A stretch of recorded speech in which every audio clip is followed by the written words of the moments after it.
ಘನ ತ್ಯಾಜ್ಯ ನಿರ್ವಹಣೆ ಮತ್ತು ಕಾರ್ಯಾಚರಣೆ ತರಬೇತಿ ಪಡೆದುಕೊಳ್ಳುವ ಮೂಲಕ ಗ್ರಾಮ ಪಂಚಾಯಿತಿಗಳಲ್ಲಿ ಘನ ತ್ಯಾಜ್ಯ ಘಟಕಗಳನ್ನು ಪ್ರಾರಂಭಿಸಿ ಉತ್ತಮವಾಗಿ ಘನ ತ್ಯಾಜ್ಯ ನಿರ್ವಹಣೆ ಮತ್ತು ಕಾರ್ಯಾಚರಣೆಯನ್ನು ಅನುಷ್ಠಾನಗೊಳಿಸಬೇಕು ಎಂದು ಜಿಲ್ಲಾ ಪಂಚಾಯತ್ ಮುಖ್ಯ ಕಾರ್ಯನಿರ್ವಾಹಕ ಅಧಿಕಾರಿ ಪೂರ್ಣಿಮಾರವರು ತಿಳಿಸಿದರು. ಹಾಸನದ ಜಿಲ್ಲಾ ಪಂಚಾಯತ್ ತರಬೇತಿ ಕೇಂದ್ರದಲ್ಲಿ ಅಬ್ದುಲ್ ನಜೀರ್ ಸಾಬ್ ರಾಜ್ಯ ಗ್ರಾಮೀಣಾಭಿವೃದ್ಧಿ ಮತ್ತು ಪಂಚಾಯತ್ ರಾಜ್ ಸಂಸ್ಥೆ, ಮೈಸೂರು ಹಾಗೂ ಗ್ರಾಮೀಣಾಭಿವೃದ್ಧಿ ಪಂಚಾಯತ್ ರಾಜ್ ಇಲಾಖೆ, ಕರ್ನಾಟಕ ಸರ್ಕಾರ, ಜಿಲ್ಲಾ ಪಂಚಾಯತ್ ಹಾಸನ ಇವರ ವತಿಯಿಂದ ಗ್ರಾಮೀಣ ಪ್ರದೇಶದಲ್ಲಿ ಘನ ತ್ಯಾಜ್ಯ ನಿರ್ವಹಣೆ ಮತ್ತು ಕಾರ್ಯಾಚರಣೆ ಕುರಿತು 3 ದಿನಗಳ ಪುನಶ್ಚೇತನ ತರಬೇತಿ ಕಾರ್ಯಕ್ರಮದಲ್ಲಿ ಸುಸ್ಥಿರ ನಡೆ ಸ್ವಚ್ಛತಾ ಕಡೆ ಮಾಹಿತಿ ಕೈಪಿಡಿ ಬಿಡುಗಡೆಗೊಳಿಸಿ ಶಿಬಿರಾರ್ಥಿಗಳ ಕುರಿತು ಮಾತನಾಡಿ, ಪ್ರತಿಯೊಬ್ಬರೂ ತರಬೇತಿ ಪಡೆದು ಈ ಘನ ತ್ಯಾಜ್ಯ ನಿರ್ವಹಣೆ ಮತ್ತು ಕಾರ್ಯಾಚರಣೆಯಲ್ಲಿ ಸಕ್ರಿಯವಾಗಿ ತೊಡಗಿಸಿಕೊಳ್ಳಬೇಕೆಂದು ಹೇಳಿ ಗ್ರಾಮ ಪಂಚಾಯಿತಿಗಳು ಜಿಪಿಎಲ್ಎಫ್ಗಳಿಗೆ ಸಹಕಾರ ನೀಡಿ ಈ ಕಾರ್ಯಕ್ರಮದಲ್ಲಿ ಸಕ್ರಿಯವಾಗಿ ಭಾಗವಹಿಸಿ ಯಶಸ್ವಿಗೊಳಿಸಬೇಕು ಎಂದು ತಿಳಿಸಿದರು. ಕಾರ್ಯಕ್ರಮದಲ್ಲಿ ಜಿಲ್ಲಾ ಪಂಚಾಯತ್ ಉಪ ಕಾರ್ಯದರ್ಶಿ ಚಂದ್ರಶೇಖರ್ ಅವರು ಶಿಬಿರಾರ್ಥಿಗಳಿಗೆ ಶುಭ ಹಾರೈಸಿದರು. ಅಬ್ದುಲ್ ನಜೀರ್ ಸಾಬ್ ಗ್ರಾಮೀಣಾಭಿವೃದ್ಧಿ ಮತ್ತು ಪಂಚಾಯತ್ ರಾಜ್ ಸಂಸ್ಥೆಯ ಸಂಪನ್ಮೂಲ ವ್ಯಕ್ತಿಗಳಾದ ದಿನೇಶ್ ಹಾಗೂ ಕೆಎಸ್ ಶ್ರೀಹರಿಪ್ರಸಾದ್, ಡಿಪಿಎಂ ವಿಜಯ್ ಉಪಸ್ಥಿತರಿದ್ದರು. ವಿವಿಧ ತಾಲೂಕುಗಳ ಟಿಪಿಎಂಗಳು ಹಾಗೂ ಶಿಬಿರಾರ್ಥಿಗಳು ಭಾಗವಹಿಸಿದ್ದರು. News bureau, Shrihariprasad, KS Arasikere. ಪರಿಸರನ ಚೆನ್ನಾಗಿ ಇಟ್ಕೊಂಡ್ರೆ, ಸ್ವಚ್ಛವಾಗಿ ಇಟ್ಕೊಂಡ್ರೆ ಅದೇ ನಮ್ಮ ದೇವರು. ಆ ಪರಿಸರ ಚೆನ್ನಾಗಿದ್ರೆ ನಮ್ಮ ಆರೋಗ್ಯ ಚೆನ್ನಾಗಿರುತ್ತೆ, ಸಾಮಾಜಿಕ ಜೀವನ ಚೆನ್ನಾಗಿರುತ್ತೆ, ಎಲ್ಲದೂ ಕೂಡ ಚೆನ್ನಾಗಿರುತ್ತೆ. ಆ ಅರ್ಥದಲ್ಲೇ ಮೇಡಮ್ ನಿಮ್ಗೆ ಕೇಳಿದ್ದು, ಆ ರಸ್ತೆ ಅಕ್ಕಪಕ್ಕದಲ್ಲಿ ಅಷ್ಟು ಗಲೀಜಿರುತ್ತೆ, ಅದೆಲ್ಲ ಮಾಡಬಾರ್ದು, ನಾವು ಅವೇರ್ನೆಸ್ನ ಮೂಡಿಸ್ಬೇಕು ಜನಕ್ಕೆ ಅಂತ. ಹಾಗಾಗಿ ನೀವು ಕೂಡ ಬದಲಾವಣೆ ತರಲಿಕ್ಕೆ ನೀವು ಕೂಡ ಒಂದು ಅಂಗ, ಅದನ್ನ ಮಾಡಿ ಅಂತ ಹೇಳ್ತಾ ಈ ಸಭೆಗೆ ಬಂದು ನಮ್ಗೆಲ್ಲರಿಗೂ ಸಲಹೆ. ಮತ್ತೆ ಪ್ರಾವಿಷನ್ ಸ್ಟೋರ್ಸ್ ಎಲ್ಲ ಗಲೀಜಿರ್ತದೆ, ಅವ್ರಿಗೂ ಕೂಡ ನೀವು ವಾಹಿನಿಗಳಲ್ಲಿ ಕಸ ತಗೊಂಡು ಹೋಗ್ಬೇಕಾದ್ರೆ ಒಂದು ಅವೇರ್ನೆಸ್ ಕೊಡಿ. ಮತ್ತೆ ಏಕಾಏಕಿ ಬದಲಾವಣೆ ಖಂಡಿತ ಸಾಧ್ಯ ಇಲ್ಲ. ಬದಲಾವಣೆ ಜಗದ ನಿಯಮ ಆಗ್ಲೇಬೇಕು. ಆದ್ರೆ ಏಕಾಏಕಿ ನಾವು ಬದಲಾವಣೆ ಮಾಡ್ತೀವಿ ಅಥವಾ ಏಕಾಏಕಿ ನೀವು ಕಸ ತಗೊಂಡ ತಕ್ಷಣ ಜನ ದುಡ್ಡು ಕೊಡ್ತಿರ್ತಾರೆ, ಆ ತರದನ್ನ ನಾವು ಈಗ ಜನರ ಮನಸ್ಥಿತಿನ ನಾವು ಬದಲಾವಣೆ ಮಾಡ್ಬೇಕಾಗಿ. ನಗರಕ್ಕೆ ಬಂದ್ರೆ ಒಂದು ಎಲ್ಲ ಸ್ವಲ್ಪ ವಿದ್ಯಾವಂತರಿರ್ತಾರೆ. ಈಗ ನಮ್ಮಂತವ್ರು ವ್ಯವಸ್ಥೆ ನೋಡಿರೋರು ಕ್ಲೀನಿಂಗ್ ಬಂದ್ರೆ ಮನೆಗೆ ಒಂದು 200 ರೂಪಾಯಿ ಕೊಡ್ತೀವಿ, ಕ್ಲೀನ್ ಮಾಡ್ತಾರಪ್ಪ. ಆ ಕೆಲಸ ಯಾರು ಮಾಡಲ್ಲ. ಆ ಥರದ್ದು ಒಂದು ಕ್ಲೀನಿಂಗ್ ಪಾಪ ಇವ್ರು ಮಾಡ್ತಾರೆ ಅಂತ ನಾವು ಬೇರೆಯವರು ಒಂದು 50 ಕೊಟ್ಟರೆ ನಾವು ಒಂದು 200 ಕೊಡ್ತೀವಿ. ತಿಳುವಳಿಕೆ ಇರೋರು ಕೆಲವರು ನಾರ್ಮಲ್ ಆಗಿ ಏನು ಕೊಡಬೇಕು ಅದನ್ನು ಕೊಟ್ಕೊಂಡು ಹೋಗ್ತಾರೆ. ಹಾಗೆ ಮೊದಲು ಜನಗಳಿಗೆ ಕ್ಲೀನಿಂಗ್ ಬಗ್ಗೆ ಅವೇರ್ನೆಸ್ ಕೊಡಬೇಕು. ಫಸ್ಟ್ 1-2 ತಿಂಗಳು ಏನು ಮಾತಾಡಬೇಡಿ, ಕ್ಲೀನಿಂಗ್ ಮಾಡ್ತಾನೆ ಹೋಗಿ. 3ನೇ ತಿಂಗಳಿಗೆ ದಿನಕ್ಕೆ 1 ರೂಪಾಯಿ ತರ ಕೊಡಿ ಅಂತ ಕೇಳಿ. 30 ರೂಪಾಯಿ ನಾನು ಹೋದ್ ಕಡೆ ಎಲ್ಲ ಹೇಳ್ತಾ ಇದ್ದೀನಿ. ನಿಮ್ಮ ಜೀವನದ ಮಟ್ಟನ್ನು ಕೂಡ ಜನ ನಿಮ್ಮನ್ನ ಅನಾಲಿಸಿಸ್ ಮಾಡ್ಬೇಕಾದ್ರೆ ಕೆಳದರ್ಜೆಗೆ ಅನಾಲಿಸಿಸ್, ಅವನೇನು ಲಾಸ್ಟ್ ಗಲೀಜಾಗಿ ಬಂದಿದ್ದಾನೆ ಅಂತಾರೆ, ಹೌದಲ್ವಾ?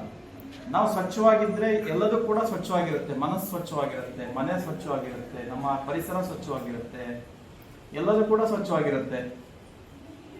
ಸ್ವಚ್ಛತೆನೇ ಕೈ ಬಿಟ್ರೆ, ಈಗ ನೋಡಿ ನಮ್ಮ ಮಕ್ಕಳು, ಮಗು ಜನನ ಆದಾಗ ಅದಕ್ಕೆ ಎಷ್ಟು ಸ್ವಚ್ಛತೆಯಿಂದ ಅದನ್ನ ಪಾಲನೆ ಪೋಷಣೆ ಮಾಡ್ತೀವಿ. ಎಲ್ಲೂ ಕೂಡ ಅದಕ್ಕೆ ಧೂಳಾಗಬಾರ್ದು, ಎಲ್ಲೂ ಕೂಡ ಬೇರೆ ಬೇರೆ ರೀತಿ ಗಲೀಜಲ್ಲಿ ಅದನ್ನ ಬೆಳೆಸಬಾರ್ದು ಅಂತ ಬೆಳೆಸ್ತೀವಲ್ವಾ, ಆ ಮಗು ಆರೋಗ್ಯವಾಗಿ ಬೆಳೆಯುತ್ತೆ. ಹಂಗೆ ನಮ್ಮ ಪರಿಸರವನ್ನು ಕೂಡ ಸ್ವಚ್ಛವಾಗಿ ಇಟ್ಕೊಂಡ್ರೆ ನಮ್ಮ ಸಮಾಜನೂ ಕೂಡ ಸ್ವಚ್ಛವಾಗಿರುತ್ತೆ.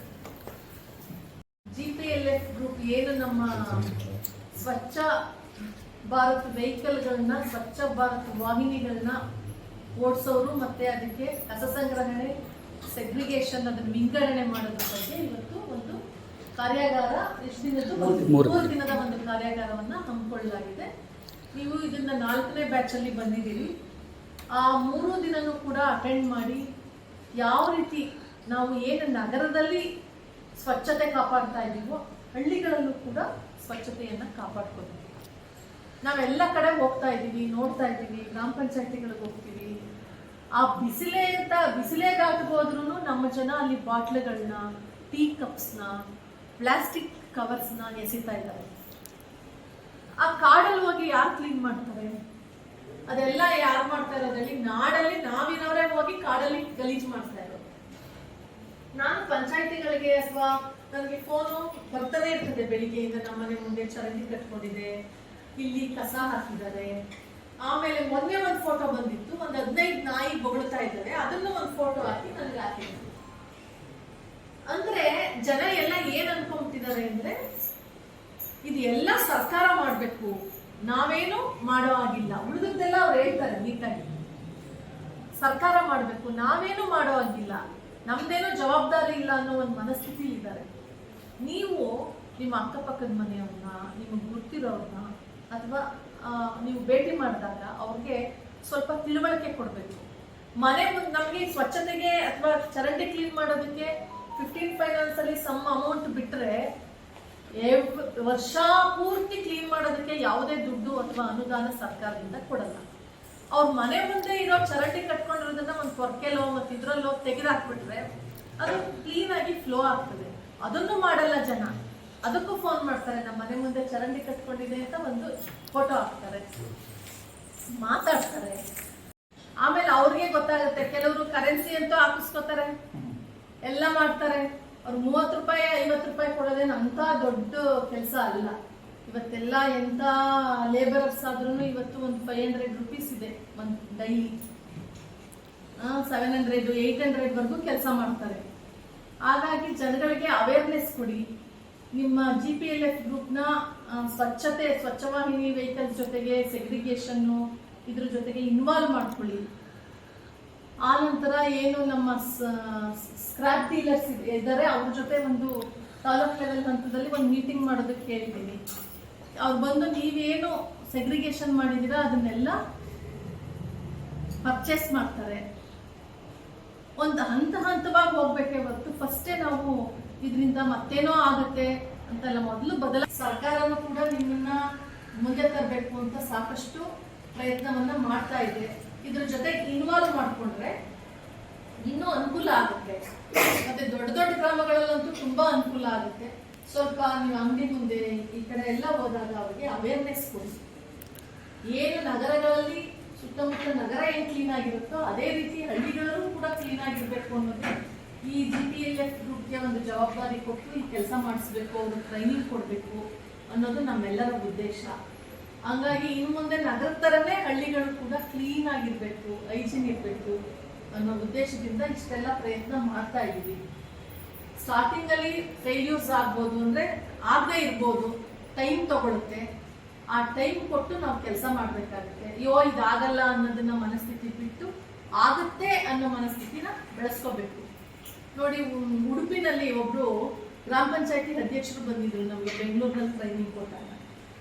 ಯಾರು ಬರ್ಲಿಲ್ಲಂತೆ ವೆಹಿಕಲ್ ಟ್ರೈನಿಂಗ್ ತಗೋಬೇಕು ಅಂತ.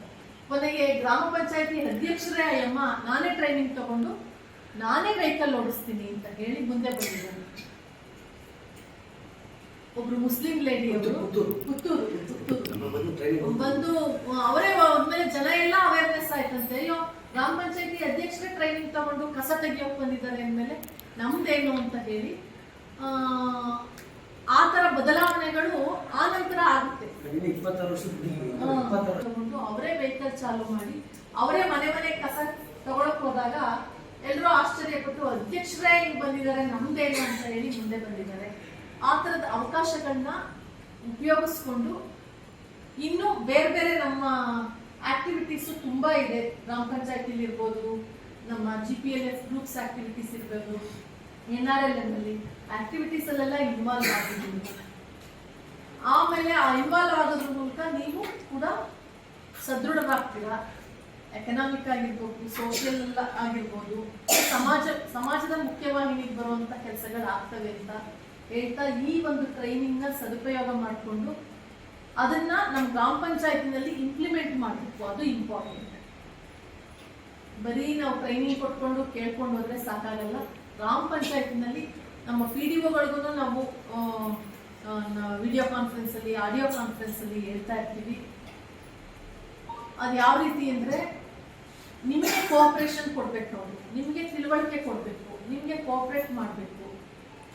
ಮಾಡಿ ಅವ್ರ ಸಹಕಾರ ಕೊಟ್ರೆ ಖಂಡಿತ ಎಲ್ಲ ಕಡೆ ಇದು ಯಶಸ್ವಿಯಾಗಿ ಆಗುತ್ತೆ ಅಂತ ಭಾವಿಸ್ತೀನಿ. ಈ ಟ್ರೈನಿಂಗ್ನ ತಗೊಳ್ಳೋದ್ರ ಜೊತೆಗೆ ಇದನ್ನ ಅನುಷ್ಠಾನ ಮಾಡೋದು ಕೂಡ ಅಷ್ಟೇ ಇಂಪಾರ್ಟೆಂಟ್.